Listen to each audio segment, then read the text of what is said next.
So tell us your name. So my name is Stephanie McKeith. And this is a story about your son. About my son Evan, yes. Okay, let's hear about Evan.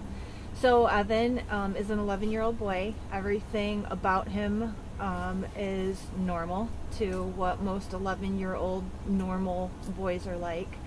However, he has a heavy metal burden in his kidneys. We've discovered, because of his issues that he has at night and with bedwetting and with not being able to control kidney function on his own, consciously or subconsciously, he suffers physically, not only physically but emotionally and psychologically as well.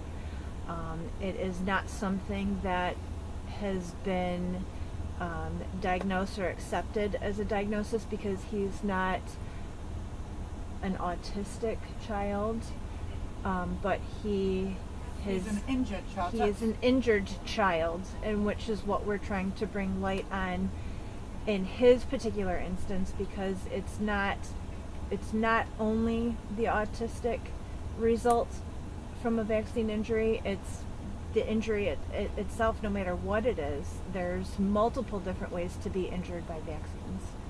So go back to what happened. Describe what he was like before he was injured. So there's not this turning point that it was for him. It's just as he got older, he never outgrew it. It just became worse, and he would the bedwetting at night.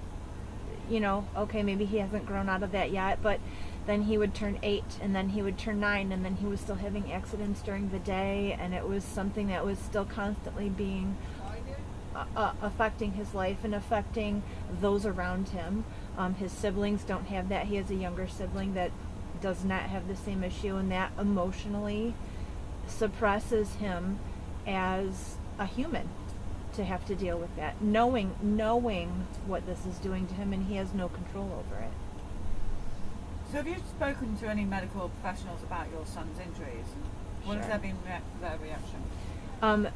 The reaction is that I am exaggerating. I am make believing where his injury has actually come from, and that they want to medicate him.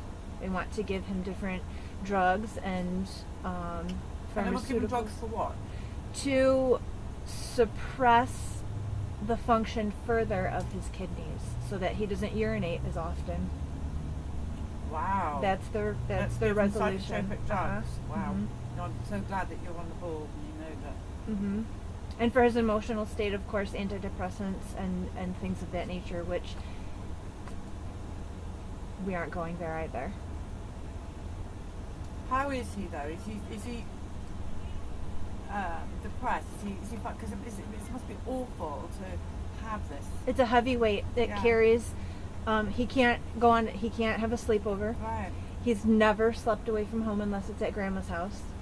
That's It is emotionally traumatizing for him. It is very difficult, and it's very difficult for him to know that the rest of us know about it. And he's got an older sibling and a younger sibling that don't have this issue, and it has brought down the way he feels about himself, his self-esteem, his self-worth, and how he perceives himself as a human being. He doesn't have that part of him that doesn't realize that he's different. He knows that he's different. He knows what this does, that how this separates him and how this weighs on his interaction with other kids. I wish he was here now. We could give him hugs. No. Tell him how much we love him. Will you tell him? I will. It's hard, and he feels not worthy. He really does, because of this issue that he has. That's so sad. Mm-hmm. Unpreventable, And so preventable. And as a mother, as a mother, what this thing that has happened that could have been prevented, that wasn't, that I didn't know. Thank you for telling the story.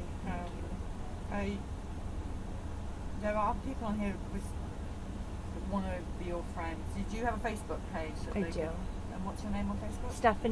Stephanie Offman McKeith. Offman McKeith. Yep. All right. Well, I think there's going to be some people wanting to be your friend. Thank you.